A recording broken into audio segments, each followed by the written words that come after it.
Almira POV. Maagang umalis si Ronan dahil may trabaho pa daw siya. Babalik na lang daw siya mamayang gabi. Nakakatuwa dahil hindi pala ito galit sa akin. Napakagaan sa pakiramdam. Maaga rin akong pumunta kina Mayor Ariel para humingi ng payo sa kanya, pero hindi ko inaasahan ang mga salitang maririnig ko sa kanya. Nilukob ako ng takot sa mga narinig ko. Napahagulgol ako ng iyak. Isipin ko pa lang ang senaryong mangyayari kay Kuya Kenny kapag nasa harap na ito ng mga polis, ay natatakot na ako. Pumapasok sa utak ko, na baka ay may gawin silang hindi maganda sa kuya ko. Mayor, anong gagawin ko? Hiha, alam mo kasi hindi pwedeng hindi magpakita si Kenny. Makakasuhan siyang guilty dahil sa pagtatago, at magiging wanted siya. Natatakot po ako, baka po sa lupa ito. Na-dismiss na daw po ang isinampang kaso ni Kuya sa babaeng pinagbilhan niya ng lupa. Ano bang pangalan nito, hiha? Magaling siya sa batas, dahil alam niya ang pasikot-sikot. Sa pagkakatanda ko po ay Aniza Monterosa ang pangalan niya. Nanlaki ang mga mata ni Mayor. Bakas sa mukha nito ang pagkagulat, at nang makabawi ay nauutol na nagsalita. Sigurado ka ba dyan, hiha? Opo, iyan po ang sinabi ni Kuya. Hiha, parang napaka-imposible naman ang sinasabi mo. Napakunot noo ako, bakit po? Isa sa pinakamayamang pamilya sa buong mundo ang Monterosa. Kaya parang napaka-imposible niyang sinasabi mo, dahil marami silang pera, at hindi na kailangang mangloko ng tao, pero kung totoo ngaan, mahihirapan kayong mabangga ito, dahil ang anak nito ay isang police general ng bansa. Nanlaki ang mga mata ko. Napalunok ako sa kaalamang malaking tao ang nabangga namin. Hindi ko po alam. Napabuntong hininga siya. Mabuti pa ay tawagan mo si Ronan. Sigurado akong kapag nakiusap ka ay maaareglo ang kuya mo. Close po ba sila ng general? Napakunot noo ito. Hindi mo ba alam, hiha? Ang alin po? Si Ronan ang police general dito sa bansa. Nagulat ako sa sinabi ni Mayor. Mas lalo akong nagulat at napatulala na lang, nang idugtong nito ang isang bagay na hindi ko akalain. Almira, Aniza Monterosa is Ronan Levy Monterosa mother. Hindi ko alam kung paano ako nakaalis sa bahay ni Mayor. Basta tulala ako. Walang pumapasok na kahit ano sa utak ko. Parang nawala lahat ng laman nito. Lutang akong nakarating sa police camp. Nagtago ako sa isang sulok, nang makitang palabas si Ronan, kasama ang isang lalaki, at ang isang lalaki na kumausap sa akin dati. Magkakilala sila. Babalik ako mamaya. May meeting lang ako sa palasyo ng presidente. Okay, General. Nga pala, hanapin niyo ang Kenny na yun. Hindi ko mapapalagpas ang ginawa niyang pagbibintang sa mami ko. Sisiguraduhin kong mabubulok siya sa kulungan habang buhay. Yes, General. Napatikip ako sa bibig para pigilan ang paghikbi. Mali si Mayor. Kahit makiusap ako kay Ronan, wala pa ring mangyayari. Nakikita ko sa mga mata nito ang matinding galit. Nanginginig ang mga kamay kong idinayal, ang cellphone number ni Kuya.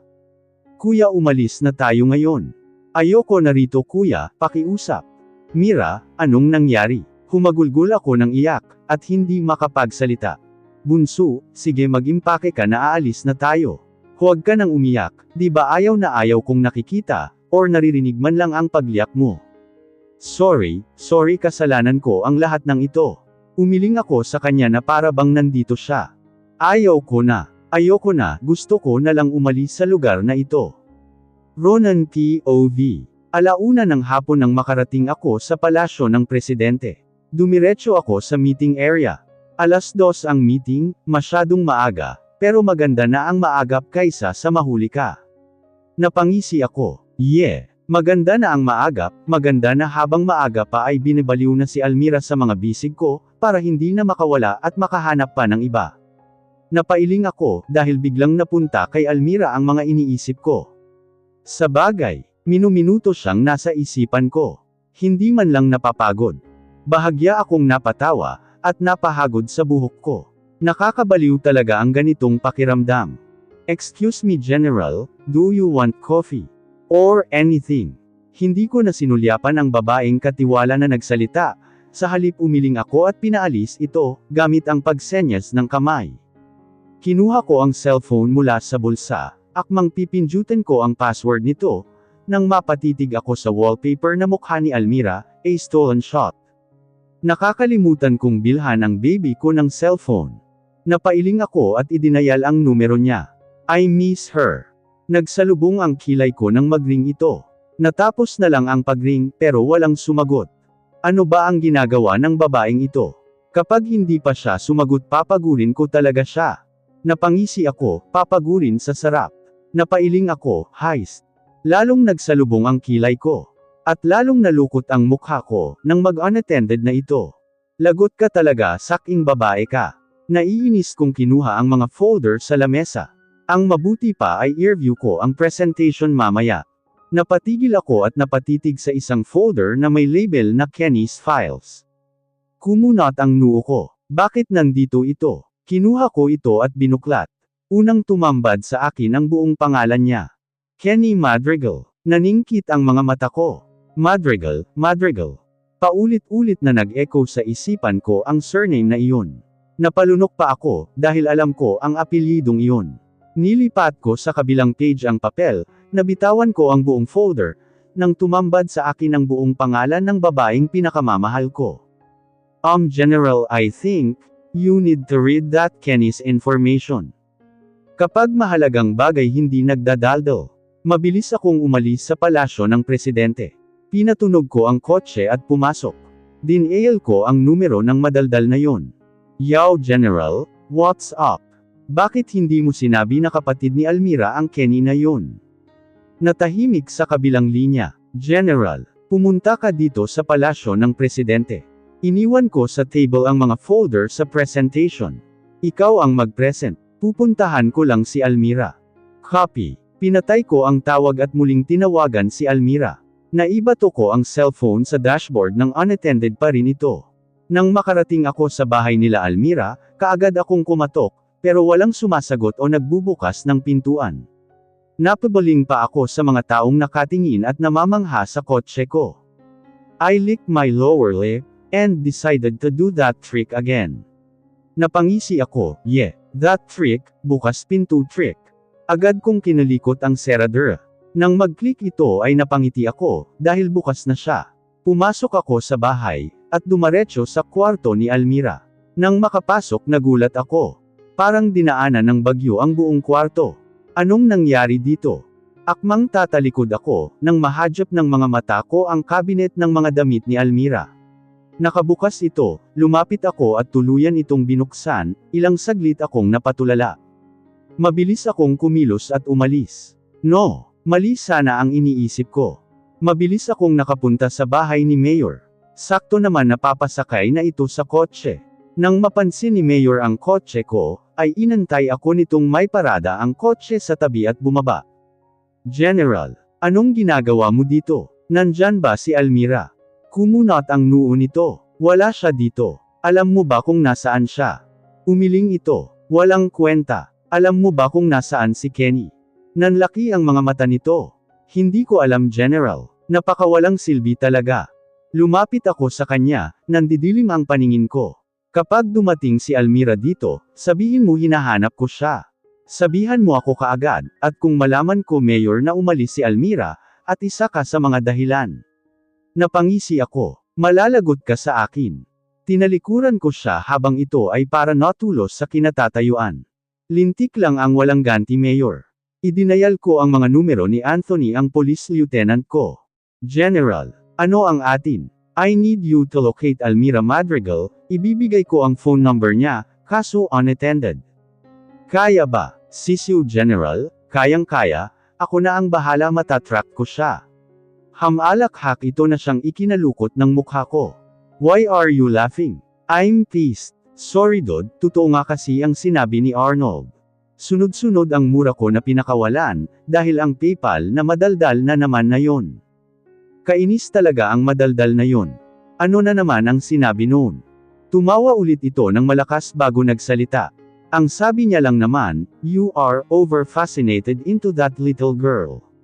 Sa isang minord edad ka daw nababaliw. Ang madaldal talaga na yun, masyadong pakialamero. She is already 18 and turning to 19, pwede nang buntisin at pakasalan.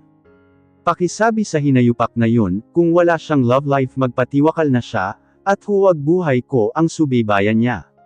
Hahaha, isihan mo lang General, problemado kanina yun nang umalis dito. Hindi daw niya alam kung paano i-present ang presentation mo sa presidente, kinaladkad niya pa nga si Ivan para sumama sa kanya hahaha. Epek talaga kanina. Yeah, serves him right. Napangisi ako sa kaisipang yun. Ibinaba ko na ang tawag, matapos ipaalala kay Anthony ang pinapagawa ko. Just wait baby love, you can't get away from me. I will imprison you, until you can no longer think of escaping. Almira POV. Napatakbo ako sa lababo, nang maamoy ang isdang paksiw na niluto ni Kuya Kenny. Parang hinahalukay ang tiyan ko. Wala naman akong may suka kundi puro laway. Nahihilo na pati ako. Bunso, napasulyap ako kay Kuya Kenny, na hindi ko namalayan na sumunod pala sa akin. Hinihimas niya ang likuran ko. Nagmumag muna ako bago hinarap si Kuya Kenny, at yamakap sa kanya. Samandal ako sa dibdib nito at humikbi. Bunso, may masakit ba sa iyo? Nahihilo ako kuya. Naramdaman ko ang pagtango nito, bago ako pangkuan. Dinala niya ako sa kwarto at hinaga. Kinumutan bago halikan sa noo. Bunso, magpahinga ka muna dyan. Ililigpit ko muna ang paksiw na isda, para hindi mo na makita o maamoy mamaya. Napangiwi ako nang maalala ang itsura noon. Para akong masusuka ulit. Napabuntong hininga siya. Magluluto ulit ako. Hindi pwedeng walang laman ang sikmura mo, lalo't mayroong nabubuhay na dyan. Tumango ako bago pumikit. Naramdaman ko ang pagsara ng pintuan. Napaiyak ako. Kusang tumulo ang mga luha ko sa nakapikit na mga mata. 3 linggo ang nakakaraan nang lumipat kami ng bahay.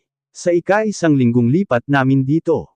Nalaman ko, namin ni Kuya Kenny na nagdadalang tao ako. Nagalit si Kuya Kenny. Humingi ako ng sorry at ikunuwento ang mga nangyari.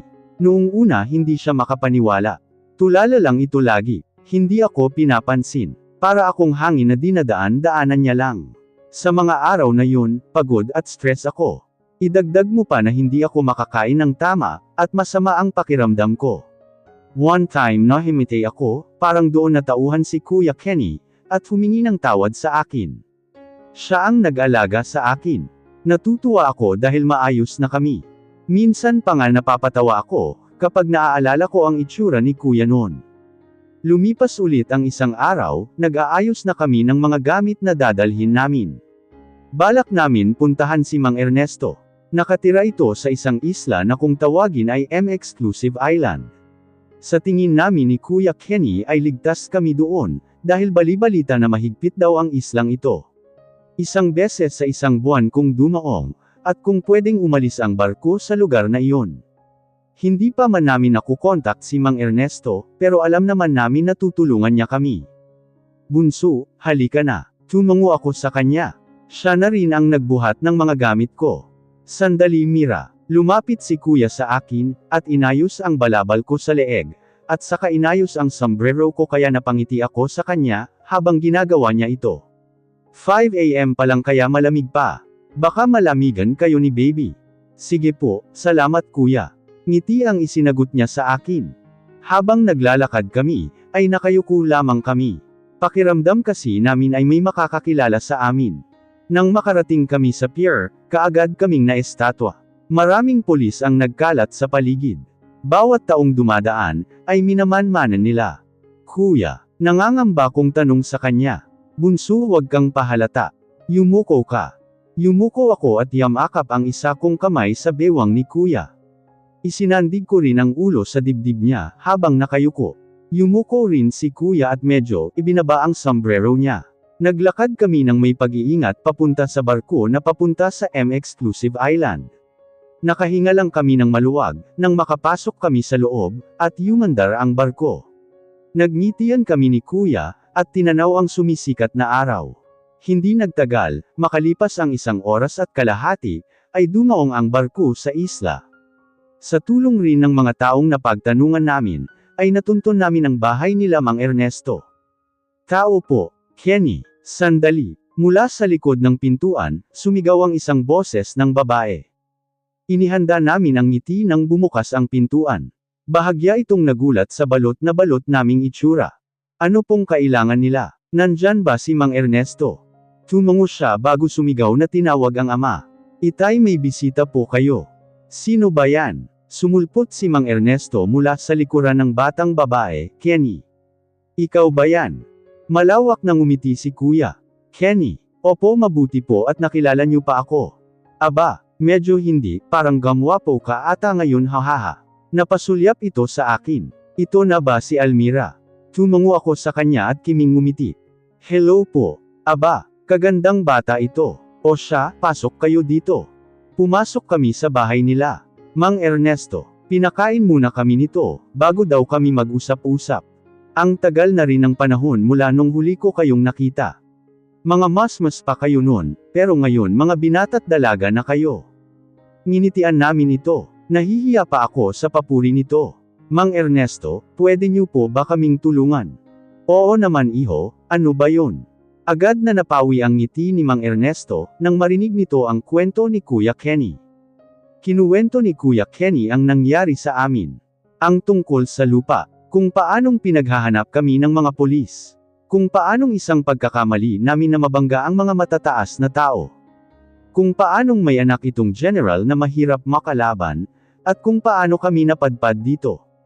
Seryusong nakikinig si Mang Ernesto, at nang may mapagtanto ay gulat ang makikita sa mukha nito. General ng bansa, Monterosa. Nagkatinginan kami ni Kuya Kenny. At sabay na tumungo. Opo, ako na ang sumagot sa kanya. Natatarante niyang tinawag ang anak na babae. Rinig ko pa ang sinabi nito. Magmadali ka, pumunta ka sa daungan ng barko. Alamin mo kung kailan dadaong ang barko ng may-ari sa islang ito. Opo, itay. Humarap sa amin si Mang Ernesto, na bakas ang takot sa mukha. Kinabahan ako sa itsura nito. Bakit po? Ako na ang nagtanong. Mali ang pagpunta niyo sa lugar na ito. Napaawang ang labi namin ni Kuya Kenny sa gulat, sa sinabi ni Mang Ernesto. Maling-mali. Napapailing pa ito ng may pangamba at awa sa mukha.